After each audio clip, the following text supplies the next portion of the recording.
So, hello everybody, I'm Doris. I'm currently in my grade 12 year at the International Baccalaureate, or the IB program at Bayview Secondary School.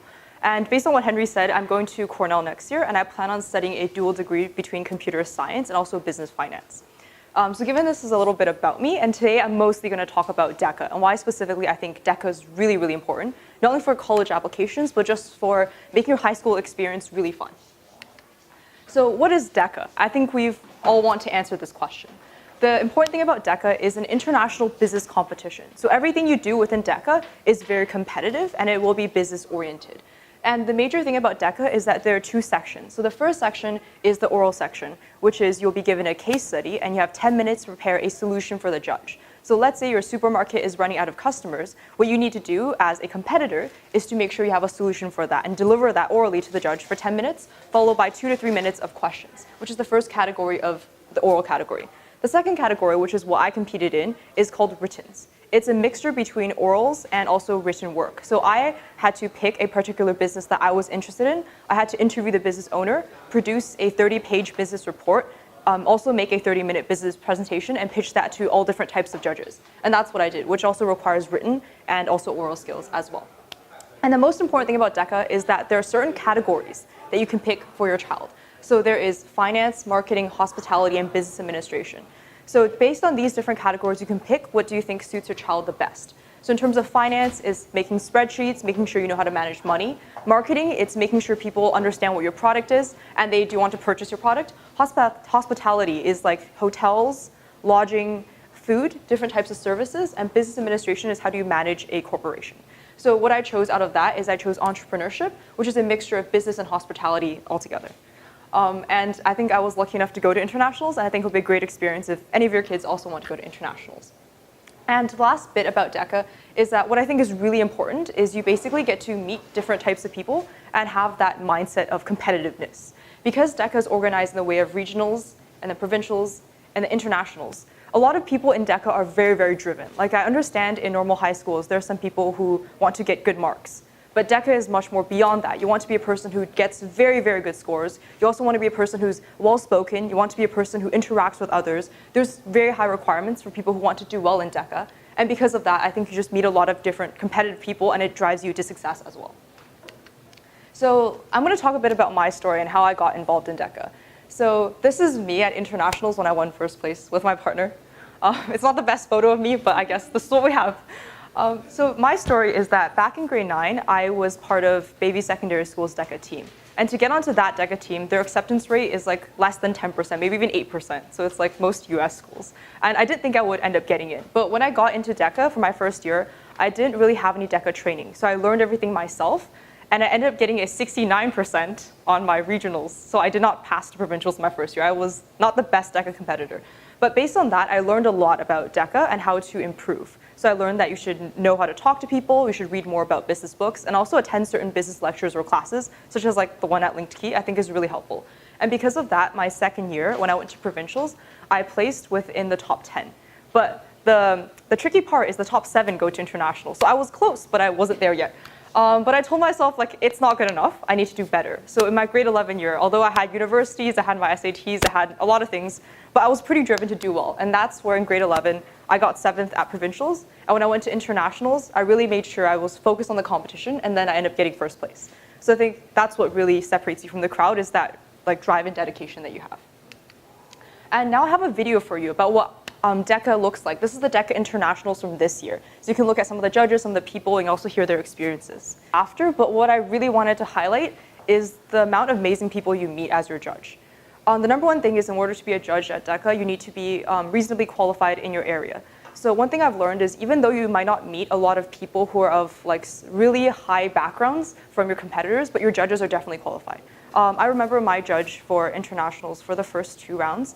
We had a judge that just owned so many franchises. Like my project was about making franchises, and he owned 20 different Starbucks literally in America. Like he was such a successful person, and having him as a judge, I think made me learn a lot, and basically be in contact with people like that, because you don't meet them every day at your school, right? So I think that's what's unique about it.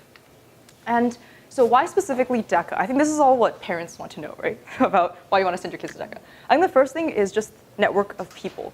Because as you know, the reason why we go to a lot of schools like Bayview IB, or we go to schools that have AP programs, is we want our child to be like successful. So we want to push them to do greater things. And within DECA, you have this network of just people who want to do better, right? No one comes into DECA and says, I just want to be regional. Everybody says, I want to be international. I want to do well. And I think having these people around you pushes you to do better. And just getting that network for yourself is very, very useful.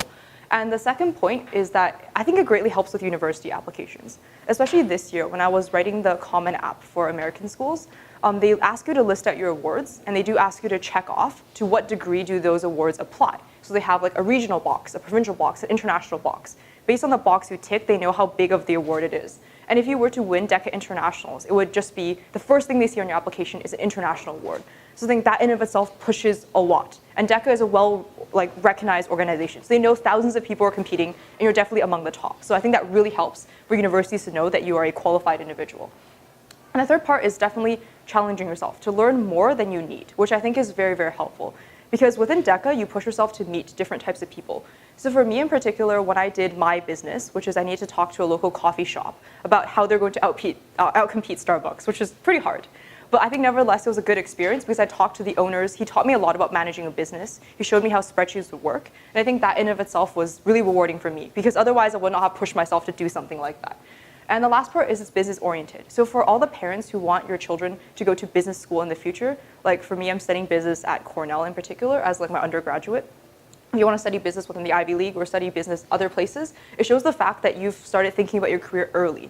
So you don't want to be applying for business school and realize you didn't think about applying for business because then they wouldn't see that in your application. So show them ahead of time you've thought about business, you went to business-oriented clubs, and you're very dedicated as a person towards your major. And now we're going to talk about why specifically LinkedKey has DECA that is very helpful. I think we separated DECA into 3 levels. We have level 1, level 2, and level 3. So first, in terms of level 1, these are a few things that we're going to be studying. So the first is going to be your basic communication skills. And one thing you learn about business or DECA is that there's a lot of soft skills involved. So how do you talk to someone? And when you talk to them, how can you make sure the judge likes you within the first 1 to 2 minutes? How do you answer a question that you don't expect? So having a lot of basic communication skills is what you're going to focus on for DECA level 1. And the second part is, of course, we need to know business concepts. So very basic things such as the supply and demand graph, and how maybe supply and demand changes when there's a change in the market. And very basic concepts like that, like how to promote, what is marketing, and how do you do finance, and very basic things. And an important thing to note is that if your child starts early, which is the grade 9 age, they're eligible for something called principal categories. So within DECA, there are many different categories, but principals are reserved only for students who have 0 experience, or they're in grade 9, which means if you're a dedicated student in grade 9, you're competing with other people who do not have as much experience. So it's much easier to win in these categories if you start early. So if you're able to get your child to start around grade 7 or grade 9, they qualify for the easier categories. And obviously, if you guys had tutoring, then you're one leg ahead, above everyone, right? So it's much easier to win. And the second part is level 2. So level 2 is for students who've actually grown out of the age for principal categories. So you're no longer qualified for the easier categories. So you might have to do something that's a little bit harder. So your case studies are a little bit longer in length, your essays are a little bit longer in length, but also the concepts will be harder. So what we're going to focus on in level 2 is first how to create an effective oral case study. And how that separates from basically level 1 is that in level 1 you learn how to talk to someone, right? Level 2 you're thinking about plans. So once you come in, you want to stand out as a competitor. So when you talk to your judge, you show them that I've printed out a plan for you. As we're talking, I can tick off the boxes of what I want to talk to you about. I can draw you graphs if you want me to. I can make a list of things you want me to talk about. And these are all the things they want to see in a person who's able to plan for a meeting and not just show up to a meeting and say what they feel like the business should do. And the second part is we're going to learn about common different performance indicators. So performance indicators is, oh, hello. It's when a judge asks you to do something on their behalf. So let's say they ask you a question of, why do you think it's important that different grocery stores should manage how much products they have? That's a very common question you would get. So in level 2, we're going to look at over 100 different types of common questions you'll get, or common things the judge would say, and how to respond to them. So you'll have a perfect response when they ask you and why specifically you think that performance indicator is important. So memorizing that ahead of time really helps. And the second part is, once you're in level 2, things get a lot more difficult, so now you have tests. And the role of tests in DECA is not necessarily to say the most important, but it definitely makes up a great part of whether or not you make a lot of international categories or provincial categories. So what a test is in addition to your oral category, which is when you sit down and talk to the judge or you show them your report, you also have to write an exam. So the exam is 100 multiple choice questions about basic business concepts. So an example of a question would be, let's say there's a flood in Ohio. What's going to happen to the amount of apples that are supplied there? And the answer will probably be less because it'll be harder to transport, et cetera, et cetera. So it's a pretty logic-based test, but it really helps to study. Because what I realize is what separates you the most is the test. And the reason for that is that oftentimes you might have a judge, your judge might have had a bad sandwich that day, they're not feeling too great, so you give a great speech, they give you a 50 or something like a weird number, right? You can't really predict that. But what is within your control is having a very good mark on your test. If you generally have a 95 plus on your exam, you are mostly guaranteed a lot of different categories unless your judge gives you a very, very low mark. So this in itself is a good guarantee in case your judge isn't feeling too good that day or doesn't understand your speech. The second part is we're going to introduce them to written's categories, which is the category that I competed in, which has a written component and also an oral component, which is going to be a bit more challenging because they have to know how to write a business report, how to write an executive summary, and how to write an effective report for 30 pages long. So if you end up printing it out, it's like that thick almost, about all the different types of research you've done and how to make an effective presentation. So we're going to introduce how to do written categories as well. And one of the last points is that I will also introduce how to do a product sample. And I think this is very important of how to show them you actually know what the product you're selling. So for me in particular, I was pitching for a coffee shop. And I really want to show them that coffee shops can be innovative. So there could be an app where people can order their coffee online and just show up at the door and pick it up. And that's the idea I had. And I think to take it one step ahead, instead of just telling your judge, I have an idea, you can also show them the application. So I ended up making a mobile application. I made a Twitter account for the company as well. And I also did a lot of other research. So I brought in a live artist to basically show me how like music works in a cafe store. So I think all of these things of making an actual product or the mobile application, we're showing them even the coffee beans ahead of time, shows the fact that you've put thought into this and how we're going to make very effective product samples. And I think the age category for this would be grade 8 to grade 10, or generally students who have a bit more experience with DECA. And now it's level 3, which is going to be, I think, the most challenging category, most challenging level yet. So in terms of level 3, there's going to be more advanced concepts, which is going to be things like inflation, economic cycles, and also things like real-life examples. And the reason why I say this is that instead of having a DECA case study at level 2, which is you're able to explain what marketing is, but at DECA level 3, you're able to give them very good examples of what marketing looks like. So when Coca-Cola had a campaign about open happiness, it wasn't just opening Coke, it was opening happiness. So to show the fact that there's a human desire to buy Coke, right? And why specifically that was a very effective campaign. And being able to use real life examples that aren't just your normal like Apple, McDonald's, very normal examples, you want to use something that's really different. And learning about that in level 3 with advanced concepts really helps. And moreover, we're gonna go through perfecting case studies. And in terms of perfecting case studies, we want to combine that with less preparation time.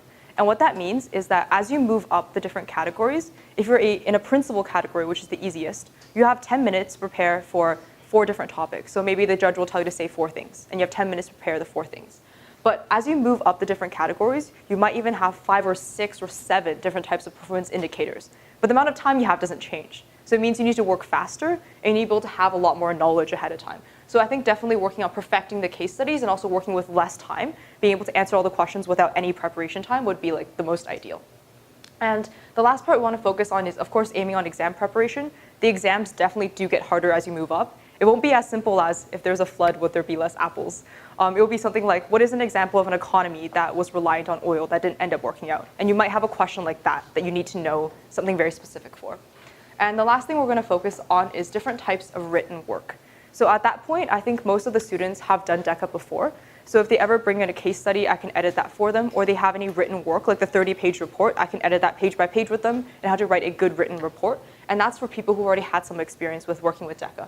And I think this really works well with students who are in grade 10 to grade 12, because these are the years where I think you've had the most experience, and these are the years you're preparing for university. So before you apply for university at the beginning of grade 12 for most US schools, in grade 11 is the last year to get most of your biggest accomplishments. And if that's the year where you want all of your accomplishments, you should be at level 3 where you want these advanced concepts and you want to do very, very well to make sure you get the word for all the US schools you're applying for. And lastly, I'm going to talk about what is the road to success for DECA and what are the qualification rates. So that's like the equivalent of admissions rate for university. So the first will be regionals. And in order to get into regionals, you need to be part of your school team. And what that means is that each school would have their own vetting process to make sure who's going to be on their team. So there are some schools which DECA is more lax, so you're able to get into DECA by just signing a form. But schools like Bayview, DECA is very, very competitive. So you first have a round of applications, followed by a round of interviews, probably followed by a round of more interviews. And the acceptance rate is very low. So you need to check to make sure with your local high school whether or not they have a DECA chapter and whether or not the admissions rate there your child is able to get into. Because only can they get into your school can they go to regionals, right? Because they need to represent some sort of institution. So once they get in from the school, they're able to go to regionals, which is the first level of competition.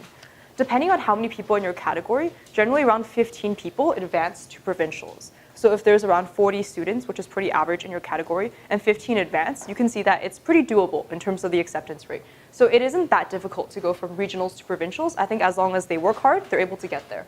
And the difficult part is provincials to internationals. Because once you hit provincials, you realize, wow, there's so many schools. Like there are so many people here who are competing. It's generally around a couple hundred people who are competing for 7 spots. So even if there are 200 people in your category and only 7 people come through, that's around half of 7% of an acceptance rate, like 3.5 or something like that.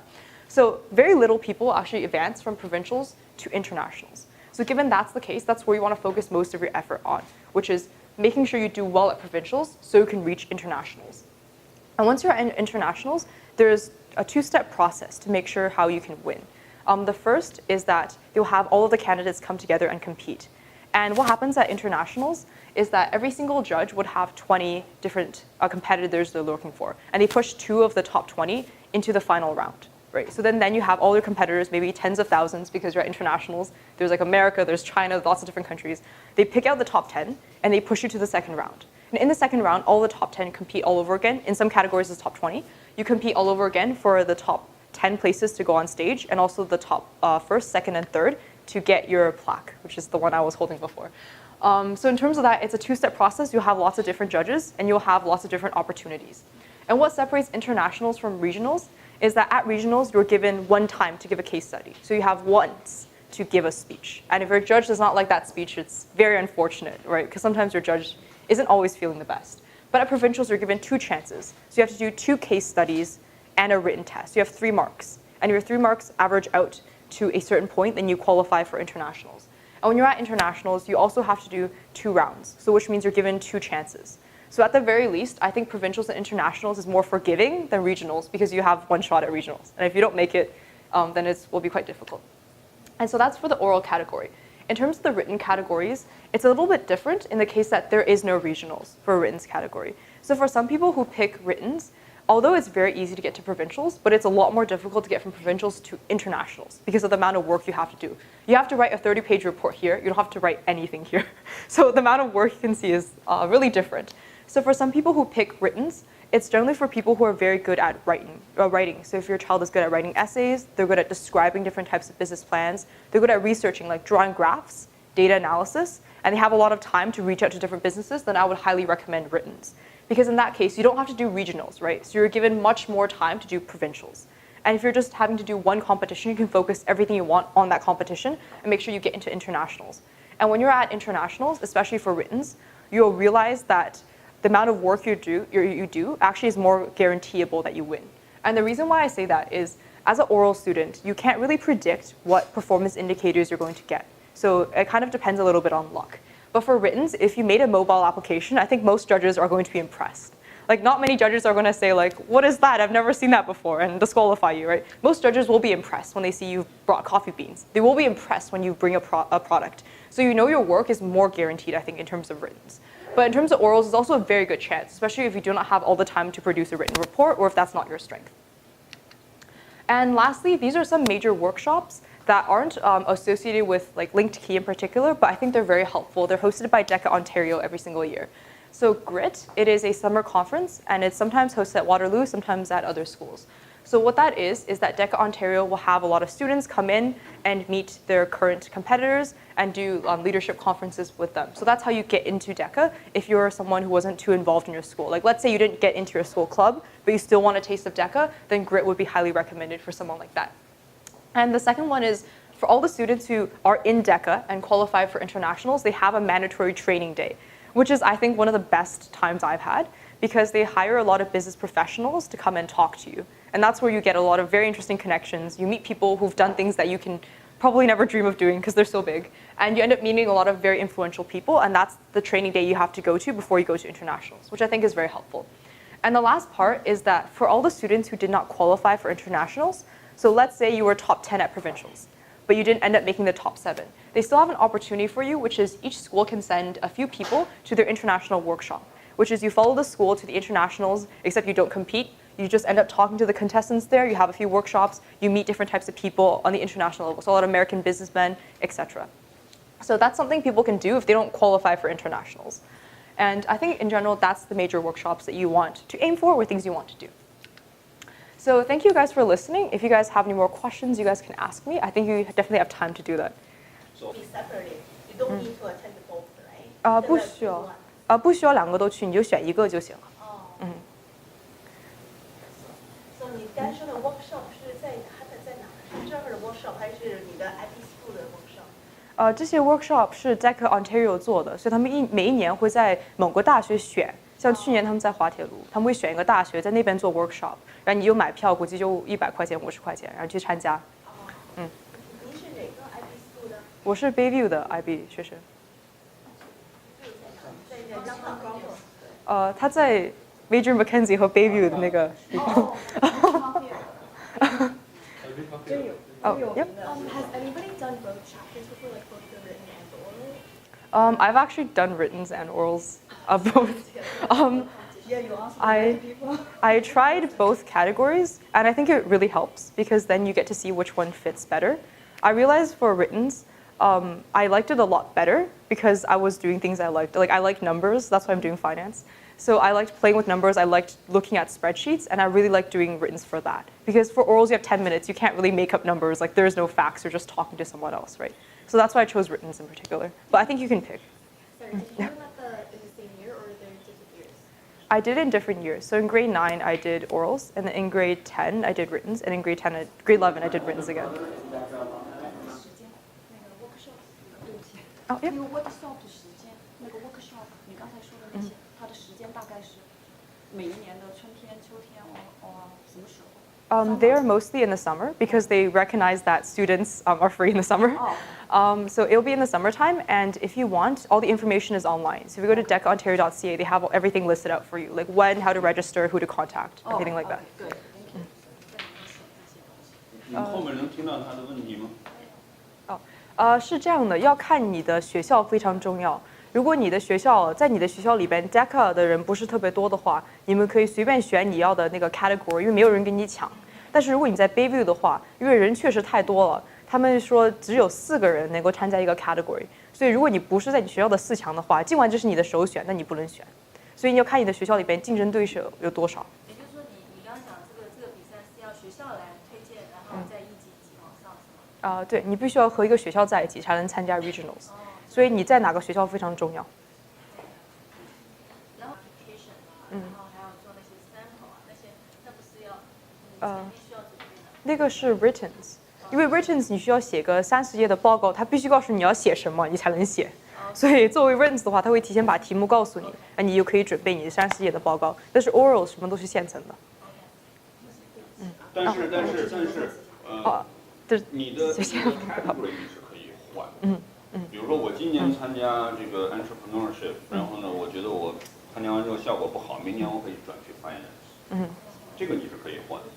是。我就说那个 writing 他提前给你多长时间准备？是这样的，一般的话，我们就是作为 Bayview 来说，它是9月份的时候就选好那些该比赛的人，然后呢 provincials 是在2月份，所以你有很多时间来准备。但是如果你作为一个 orals 的人的话，你必须在10月份或11月份的时候就参加 regionals， 所以你时间非常紧，特别是初次做 DECA。是这个学校的分级。DECA 它不会分 level 1、2 or 3。DECA 的唯一分是一个东西叫 principles， 9年级可以做，10年级以后你就不能做了，你就是普通 DECA。所以这是唯一 DECA 的分级，我们的分级是1、2、3那个学。是这样，就是目前在 DECA 参加regional provincial ICDC 这样的比赛，你需要跟着你的学校去，就是所谓我们叫这个 full time school。这个 registered 在这个 Ontario Education Ministry of Education register 这些 full-time school。那 LinkedKey 我们现在正在work with DECA Ontario and we're trying to send our students, right? We're working with them. We're trying to figure out, a way to send our students, representing LinkedKey. 但目前情况看，就是说我们是一个training provider， 就是说如果你代表你的学校去，比如说你是 White Oak 也好，或者是 IB Park 也好，这些学校通常来讲，包括Bayview 或者 Richmond Hill High 这种学校，他们更多的是组织和管理功能。那很多这种 training 呢是需要第一，要么你就 train yourself。Or you get, some extra help from someone else. 那我们更多的是一个 training provider， 就是说你如果是说想更加的 competitive， right？ 那 competitive 就是说体现在你在你的学校能够被选进这个所谓的 DECA 代表队。那另外一个就是说你能够这个在 regional 能够胜出，然后在 provincial 能够胜出。刚才 Doris 讲了 provincial 你要 top 7。然后能够进到 ICDC， 那你需要 you need to work hard, right? You need to put in some extra help, some extra effort, to make yourself more competitive, right? That's how that works. 另外一个就是说，我想跟大家讲，其实这个问题我觉得我倒是我是蛮有兴趣想知道 Doris 的情况哈。就是说整个你的 college application。因为以我原来的理解呢是说，如果你能在 ICDC 能拿到一个 top 10， 这 top 10不容易的。那么你能在 ICDC 能拿到一个 top 10， 那这个成绩实际上对你的这个 college application 是很有帮助的。What do you think？ 我觉得谢谢。我觉得是挺重要的。它不是说这个奖能够代表能保证你考上某个大学，它是这个奖能够代表你在一个非常好的机构当中能够做得特别好。就是很多大学他希望看到一个人很有竞争力，所以不希望你在一个很小的奖项上面拿了个很小的奖，他希望你拿个非常大的奖。所以我觉得这个的话可以证明很多东西来看，而且一年的话在全世界前10名也不多。所以如果你能够拿到的话，别人就没有，所以他们不能写在他们的简历上，所以你就会有个非常特殊的那个角度申请大学，所以对我来说还是有帮助的。然后你额外需要花很多时间吗？在这上？我好像刚才讲过，就是我9年级的时候，我不知道为什么，因为 Baby DECA 很难考，但是我意外考上了，所以我没有花很大的精力，所以我就没有做得很好，所以我没有去 Provincials 第1年。但是第2年我发现你真的需要花很多功夫，你也需要阅读非常多，所以我第2年的时间就花了更多的精力去。所以我觉得基本上的话，如果你的孩子能够把握在1周当中有1到2天的晚上就只做 DECA 的话，他应该可以的。但是你一定要付出这个时间，这个非常重要。另外一个可能我跟大家说一下，你们可能不知道 Doris 他同时他是 debater， 所以他的 debate 对他的DECA，因为他是 oral， 所以他整个的 presentation， 他的这种 public speaking skills， 我应该可以，我声音比较大，这种 public speaking skills， 所以对他的 oral 整个是有帮助的。如果你没有接受过类似于 debate 这样的 public speaking 这样的 training， 那你还要去花时间去加强那一块。那你可能你的付出就会更多。那对他来说，这部分他基本上他可以不用花太多时间，他完全要花时间在他的这个 DECA， 这个 content 上就可以。我自己的小孩同样的情况，就是说他也去 ICDC， 他也这个 Johnson 高 top 10 左右，但是他是 debaters， 所以他在这个整个的 presentation speaking 这一块他不用花太多时间。其实我倒是很想知道，就是说从你的角度上来讲，比如说你觉得 college application， 你的 DECA 的这个成绩对整个你的 profile 的帮助，你自己的感觉怎么样？我觉得看如果你申请的专业是和 business 有关的，或者不一定是 business， 学法律也可以，只要是跟 oral 有关的，像说话啊、理解能力有关的，那个非常帮助很大。因为很多家长发现，我申请美国大学的时候，美国大学问你为什么你想学商，但是你那个时候很难回答这个问题，因为你花了3年在打足球，就你没有任何东西可以讲为什么你喜欢商。但如果你就觉得你想学商，你想去华尔街，或者你想去哪里的话，你就提前做这个准备，他们能够看到你3年前的话就已经为了你这个目标有付出，所以我觉得这个很重要。就如果给你的专业有一定的那个也就 connection 的话，那就会特别好。但是基本上，如果他跟你专业没有 connection 的话，他不会伤掉你任何一点。如果拿到全世界第1名，不会伤你的。但是如果你用的好的话，那会帮助你特别多。就是他更多的是看，因为我们是最近我们最近是花很多时间在帮助很多孩子做类似于这种 application college application。实际上我们也看到，就是这些学校，它实际上是看我们叫 consistent effort， 就是说，首先你是要做你是很专注在一件事情上，然后呢，你是有一个 consistent， 然后这个事情真的就是你的 passion。这是你的 passion， 不是说你为了取得某个成绩或为了上某一所大学来做这件事情，而是说你真的喜欢这件事情，然后你付出很多的这种努力，然后把这件事情能做得很好，这个是他们想要看到。可以回答一个部分。这样的，你申请大学的时候，你大概是平均成绩在多少？我申请大学的时候，因为 IB 45分是满分嘛。好像是43吧，就只能扣2分。我自己觉得，你作为一个中国人，就中国的国外学生去考大学的话，就可以扣1-2分是 OK 的。如果扣的再多一点，就会比较麻烦。我们回头开一个session，让刀师讲他整个的大学申请。他是很成功的，因为他拿到4个 offer。这个其实很包括 Berkeley 这些学校，其实现在越来越难拿哈。Cornell 同学说。就包括 Duke， 其实这些学校都很好。就我们可以找一个时间让他讲他申请，就是他这里面他一定有很多他的经验，很多他的这个窍门，是说他怎么去，因为他跟我讲过一点点了，但是很多细节和可能秘密都没告诉我。他怎么去跟这些大学去 engage， 然后去能拿到这些学校对他的认可，这个我们找一个时间让他来跟我们聊一下。我们可能下面马上debate开始啊，我们最多再有一个问题，没有我们就先这样，还有没有？但我只想就是加一点，就是有可能我跟你们申请大学的话，你们的孩子会简单一些，因为我是中国国籍，所以我是从中国那个群里边考进来的。所以1年在中国招生的话，像常青藤的学校，他会中国就招差不多5个人这种他会非常难。就因为我是中国人，我没有改过国籍，所以我是中国人考进去的，所以我还不知道。他很有意思，我们俩上次聊到这个事情的时候，他自己之前不知道。就他申请的时候，这个其实你是这个叫惊出一身冷汗。他申请之前他不知道，他觉得中国国籍、加拿大国籍是一样的。其实他来加拿大很多年，他本来早就可以转，但是他没有转啊。然后等他申请完了，然后拿到这些 offer 之后，才发现，哇，中国国籍那个申请概率要比加拿大低很多。就如果像比如说你考哈佛吧，你在加拿大有可能他会招30个人或者50个人，在中国他就招5个人。所以我不知道为什么我没有改国籍，所以我申请大学的时候，其实我父母没有帮我，我就自己在想一些东西，然后就开始申请大学。最后面发现是中国国籍，因为他们给我发个信过来，就说你是中国前几名的学生考进去的，就是手写的信。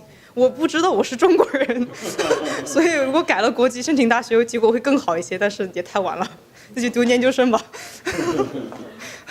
OK， 那我们没有，我们就这样，好吗？Yeah。好的。OK。就是说你刚刚说你大量的阅读，对不对？你有没有什么好的建议？有什么资源？就是说那些阅读的那个什么内容啊，什么东西，就是有没有推荐？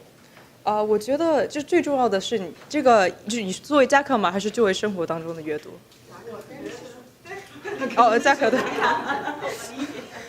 家课就是我觉得特别重要的是，因为你的裁判希望你知道世界上发生了什么事情，他会有些时候你讲完，他会问你，好像我听说中国有这种经商模式，你有听说过吗？所以他会问这些问题。所以我觉得很重要的是，你有 CNN 或者 CBC， 它都有个 business section 在那个网站上，你可以把那个 app 下载下来嘛，这样会给你发短信，你可以看到。就是你一定要知道世界上发生什么事情，你不要说的太多，但你一定要了解，代表你懂。所以这个很重要。我们这样，我们把这些资源啊、这些信息啊，会整理起来之后，包括 Doris， 因为 Doris 是暑假的时候来担纲我们的 DECA 的课，就是 DECA 这个 Level 3 1 2 3都是由他来讲啊。他有很多他自己的实战的经验啊，包括他的一些心得体会。所以如果你们有兴趣DECA，那这个实际上是一个很好的机会，因为9月份他就去美国上大学了。然后呢，刚才你们问那些问题呢，我们会把这些资料尽可能的整理起来，然后呢放在公众号里。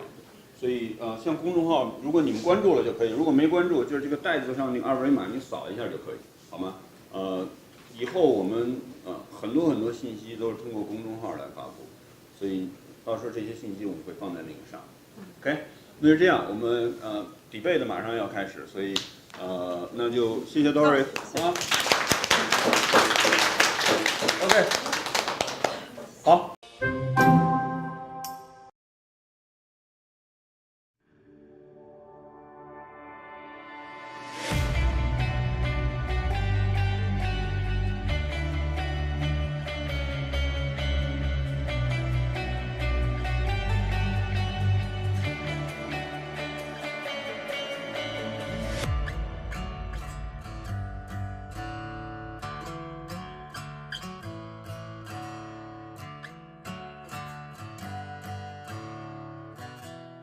Basically, it's just an organization that's dedicated to educating students on business and giving them various skills and experience in the professional world.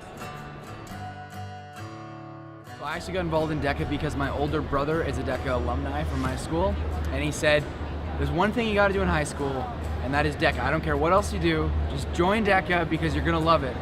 I was skeptical, but I went out and I've learned things in the club that I didn't think I could learn in a club. I've done more learning in that little classroom after school on Wednesdays than I've done in that classroom during the school day. I had a dream to be the DECA president and make it to internationals, and now I've done both of those, so now I'm just figuring out where to go from there, and I know that DECA will take me somewhere with that.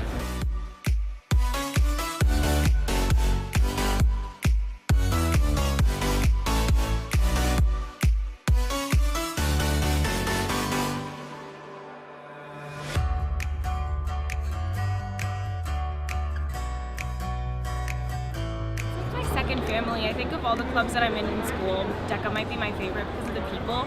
Everyone there is in the same mindset of wanting to compete and learn and grow and win together, and the trips that we take are also really fun. So it's kind of a very inclusive and nurturing environment.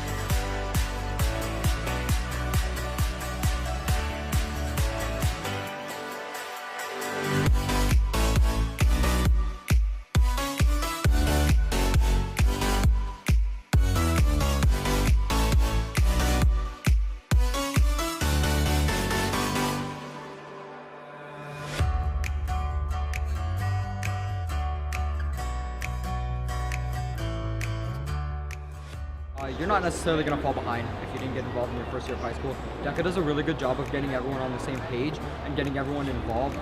Realistically, it doesn't matter if you show up late as long as you show up. So you're just sort of missing out on experiences really if you don't show up at all, and you're missing out on valuable lessons for people that you could really take with you even all the way up to your career.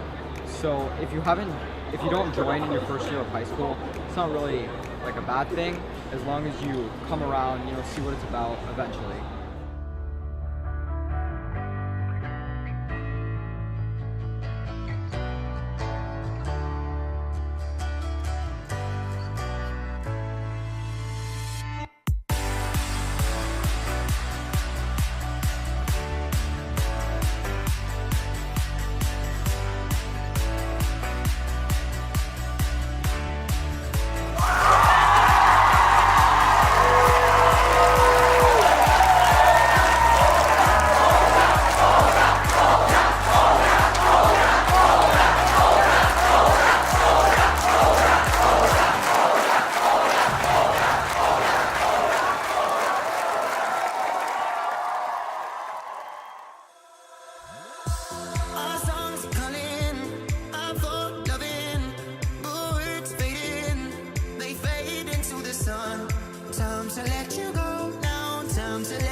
to let you go now, time to let you go.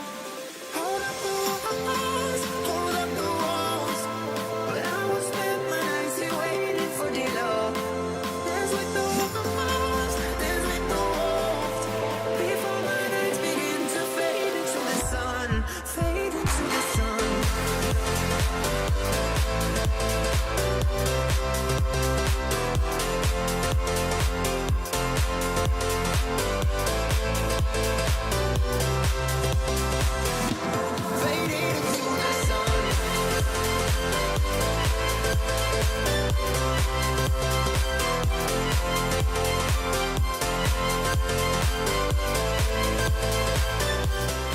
Whether you won, whether you placed, whether you got a medal or not, each and every one of you should be extremely proud of what you've accomplished this far.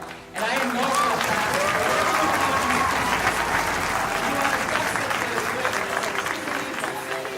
so Fade into the sun.